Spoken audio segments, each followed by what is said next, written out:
Jésus est en vie. Jean chapitre 18. Lorsqu'il eut dit ces choses, Jésus alla avec ses disciples de l'autre côté du torrent du Cédron, où se trouvait un jardin, dans lequel il entra, lui et ses disciples. Judas qui le livrait connaissait ce lieu parce que Jésus et ses disciples s'y étaient souvent réunis. Judas donc, et ayant pris la cohorte et des huissiers qu'envoyèrent les principaux sacrificateurs et les pharisiens, vint là avec des lanternes, des flambeaux et des armes.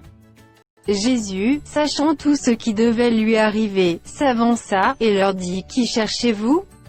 Ils lui répondirent: Jésus de Nazareth. Jésus leur dit: C'est moi. Et Judas qui le livrait, était avec eux. Lorsque Jésus leur eut dit: C'est moi, ils reculèrent et tombèrent par terre. Il leur demanda de nouveau: Qui cherchez-vous? Et ils dirent: Jésus de Nazareth. Jésus répondit: Je vous ai dit que c'est moi. Si donc c'est moi que vous cherchez, laissez aller ceux-ci. Il dit cela, afin que s'accomplît la parole qu'il avait dite: Je n'ai perdu aucun de ceux que tu m'as donnés. Simon-Pierre qui avait une épée, la tira, frappa le serviteur du souverain sacrificateur, et lui coupa l'oreille droite. Ce serviteur s'appelait Malchu. Jésus dit à Pierre: Remets ton épée dans le fourreau. Ne boirai-je pas la coupe que le Père m'a donnée à boire? La cohorte, le tribun, et les huissiers des Juifs, se saisirent alors de Jésus, et le lièrent. Ils l'emmenèrent d'abord chez Anne car il était le beau-père de Caïphe, qui était souverain sacrificateur cette année-là. Et Caïphe était celui qui avait donné ce conseil aux Juifs: il est avantageux qu'un seul homme meure pour le peuple. Simon-Pierre, avec un autre disciple, suivait Jésus. Ce disciple était connu du souverain sacrificateur, et il entra avec Jésus dans la cour du souverain sacrificateur. Mais Pierre resta dehors près de la porte. L'autre disciple, qui était connu du souverain sacrificateur, sortit par là à la portière, et fit entrer Pierre. Alors la servante, la portière, dit à Pierre: Toi aussi, n'es-tu pas des disciples de cet homme? Il dit: Je n'en suis point. Les serviteurs et les huissiers qui étaient là, avaient allumé un brasier, car il y faisait froid, et ils se chauffaient. Pierre se tenait avec eux, et se chauffait. Le souverain sacrificateur interrogea Jésus sur ses disciples et sur sa doctrine. Jésus lui répondit: J'ai parlé ouvertement au monde, j'ai toujours enseigné dans la synagogue et dans le temple, où tous les Juifs s'assemblent, et je n'ai rien dit en secret.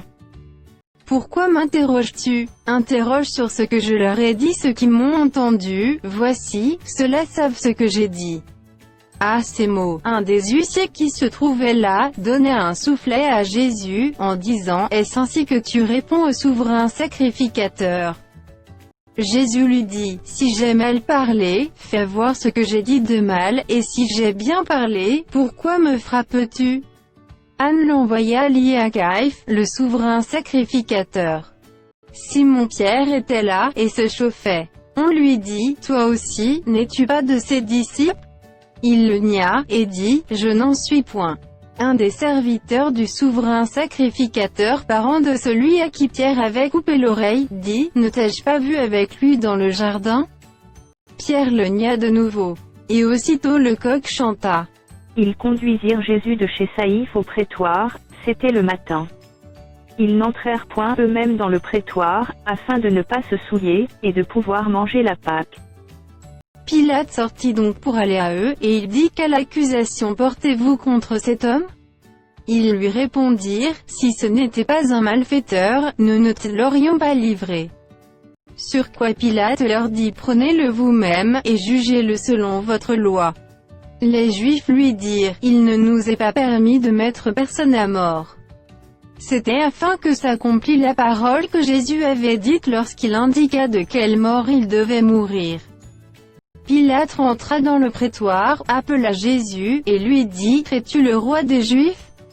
Jésus répondit: Est-ce de toi-même que tu dis cela, ou d'autres te l'ont-ils dit de moi?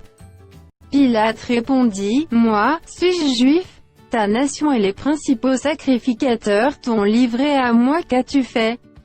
Mon royaume n'est pas de ce monde, répondit Jésus. Si mon royaume était de ce monde, mes serviteurs auraient combattu pour moi afin que je ne fusse pas livré aux Juifs, mais maintenant mon royaume n'est point d'ici-bas. Pilate lui dit, tu es donc roi? Jésus répondit, tu le dis, je suis roi. Je suis né et je suis venu dans le monde pour rendre témoignage à la vérité. Quiconque est de la vérité écoute ma voix. Pilate lui dit qu'est-ce que la vérité? Après avoir dit cela, il sortit de nouveau pour aller vers les Juifs, et il leur dit, je ne trouve aucun crime en lui. Mais, comme c'est parmi vous une coutume que je vous relâche quelqu'un à la fête de Pâques, voulez-vous que je vous relâche le roi des Juifs? Alors de nouveau tous s'écrièrent, non pas lui, mais Barabbas. Or, Barabbas était un brigand.